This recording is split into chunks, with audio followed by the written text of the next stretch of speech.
Another member of the Bali Nine has lost his final appeal against the death penalty. With no remorse or cooperation to offer, Sukumaran could only wait for the word mati, Indonesian for death.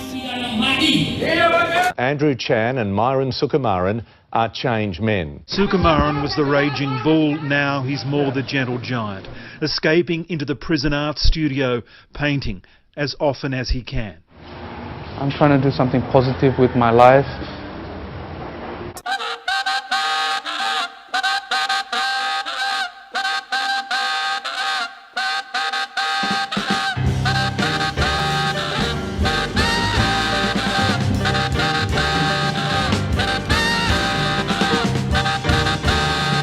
Hello, fellow convicted felons. Have you ever wondered what the depraved draw in their cells? How their art reflects their sick minds? Tonight, we journey into the kinda terrifying but very intriguing world of killer art. Oh, and we will talk about prison art in general too. Let's start. Did you know you can just buy prison art? It's really not that expensive. There's this site called Art for Redemption by the Marshall Project, and they sell a lot of it. But out of all the sites promoting prison art, one stands out. Windows on Death Row. Windows, or Water for short, yeah, we're not calling it that, shows artworks from the worst of the worst, though the site has a very peculiar format. First you see the art, then a little excerpt from the inmate who drew it, and at the bottom, the crime they committed. This creates an almost comedic contrast between the artist and their past. Look, a nice painting by Kevin Cooper. I wonder what he wrote. My piece Free Me is a message to my attorney. A reminder to him. Free me. I do believe I'm going to be free.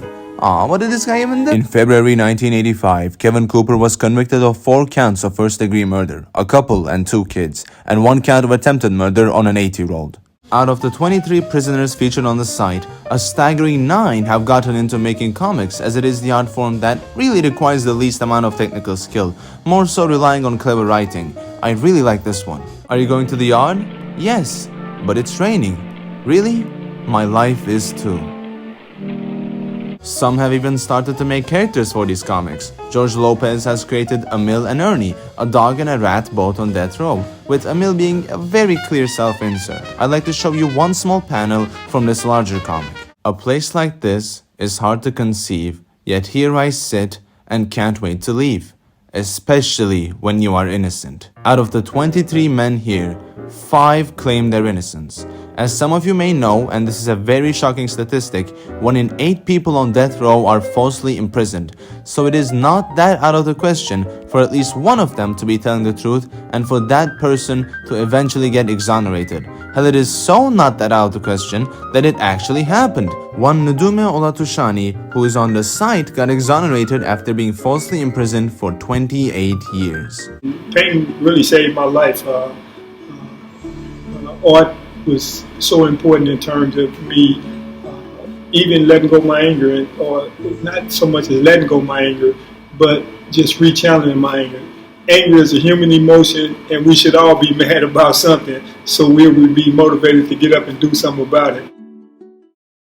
But some of these guys piss me off, okay? John E. Robinson got caught for 3 murders and confessed to 5 more. He didn't have to confess, alright? He was not coerced in any way. So when he makes comics like this, it just makes me mad. Oh, come on. I was a death row prisoner too? Bro, you are not Jesus. You murdered 8 women. You are nicknamed the Slave Master. I'm done. Now, I've kept the best for last. Some of these guys are actually technically skilled. Wilkerson's surrealist piece, Resisting Stereotypes, uses gradients of color and shade to symbolize the spectrum of humanity.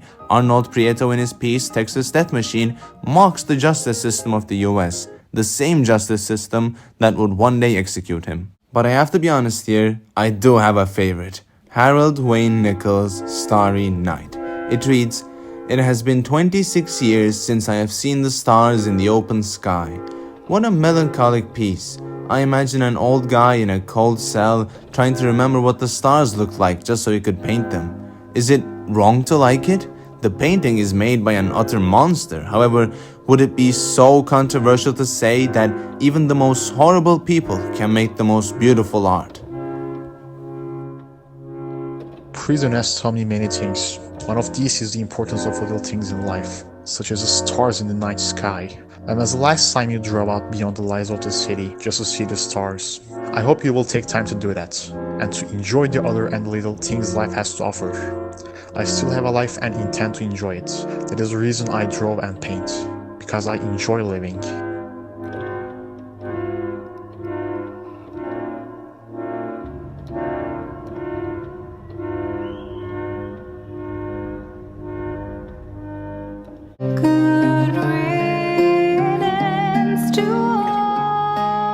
There is but one serial killer who has achieved even the slightest commercial success, a man by the name of John Wayne Gacy. Now, I'm uncertain if I should describe his crimes in detail. To just keep it brief, his body count was 33 victims. After being placed on death row, Gacy begins painting, primarily himself as Pogo the Clown. He worked as a clown, you see. These self-portraits are his most desired paintings. One was reportedly sold for $20,000. Now this should tell you that these murderabilia paintings, as they're called, rarely fetch high prices, and to my knowledge none have reached the $200,000 mark. Back to Gacy's art. The bright colors and the strong contour lines, it's very reminiscent of Toulouse-Lautrec's 19th century work, so Gacy is in the Art Nouveau movement. But don't be fooled, he also did a lot of pop art, painting people like Elvis, Kennedy, and even the Seven Dwarfs. Hell, he even has some landscapes which are a little pleasant. I mean, nothing groundbreaking, but not bad for a beginner. There are also reports of a Gacy painting showing the crawl space beneath his house, fetching $175,000, but I have not been able to find the painting mentioned, so take that with a grain of salt. Now, most serial killers paint amateur gore that I can't show. They don't do it because of their love for art, but instead to keep up their reputation while in prison and make a quick buck while doing it. Most attempt to be shocking, but they're so poorly drawn that they fail immensely. One stands out though, a painting by Henry Lee Lucas. I mean, how bad could it possibly be? Hey, made you look? It's a painting of Nosferatu, and he clearly did it for his friend, but it's so strange. All his other work is poorly done pencil sketches, so how did he make this? I guess we'll never know. I'm over here stroking My last pick is Issei Sagawa, the Kobe cannibal. Hey, guess what this guy did? He's kind of famous on YouTube for being the centerpiece of a Vice video. What makes him different from the others is that he was drawing and painting way before he even committed the crime, so we know he isn't doing this just for media attention.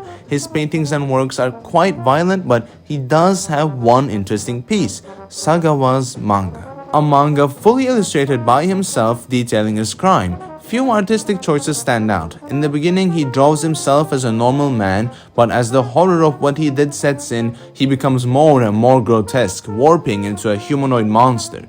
You might be wondering how a man like this even gets to publish a manga behind bars, while other prison artists barely have art supplies.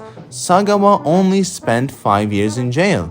He committed the crime in France, then the French government deported him to Japan and closed his case, but because the case was closed, the Japanese authorities couldn't legally hold him, so he just walked free. The O.J. Simpson of Japan. Don't worry though, he died last year of pneumonia. You'll be alright, don't mind at night. While doing research for this video, I kept reading the same articles. A guy goes to prison for something minor, becomes an artist, gets out and has moderate success. All of them are pretty much the same. That was until I stumbled into a gold mine. Meet Britain's quote-unquote most violent prisoner, the real-life Dr. Robotnik, Charles Bronson. This man's story is simply unbelievable. He not only beat guards and inmates in jail, he also held hostages in his cell. He holds 6 world records of strength, has a movie about him, has married 3 times, he's going for a 4th one now. He has been in and out of prison since being 13. But no matter how crazy his life might be,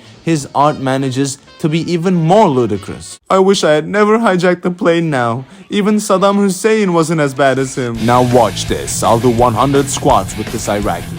His art is dumb, crude, stupid, but fun. It's like those horrible American political cartoons on crack.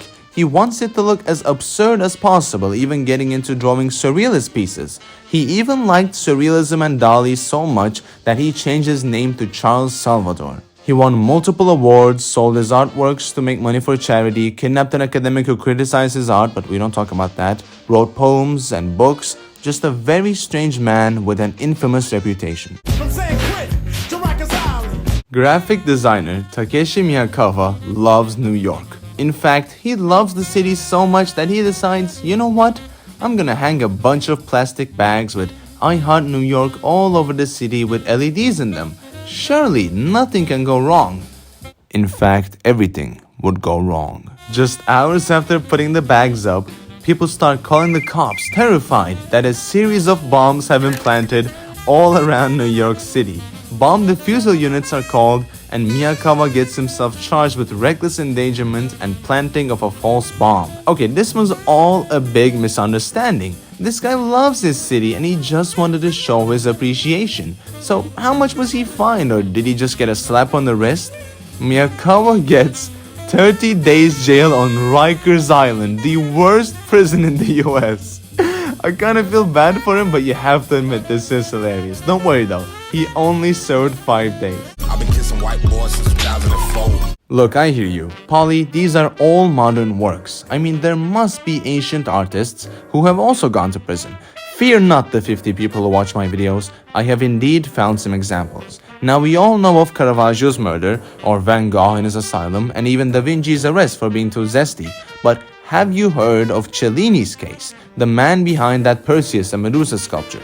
However, Cellini isn't really known for his sculptures or his goldsmithing work. He's really famous for his autobiography, which is batshit crazy. He is there when the sack of Rome happens and allegedly kills Charles III, the leader of the imperial army who were attacking. This is his first kill. Then his brother Cecchino kills a Roman corporal and gets shot by a Roman in self-defense. Cellini, even though he admits his brother was at fault, finds and takes revenge on his brother's murderer. That makes two now. He gets pardoned and decides, you know what? I'll do it again. Goes and shoots an innkeeper, doesn't get caught, and then kills a rival goldsmith.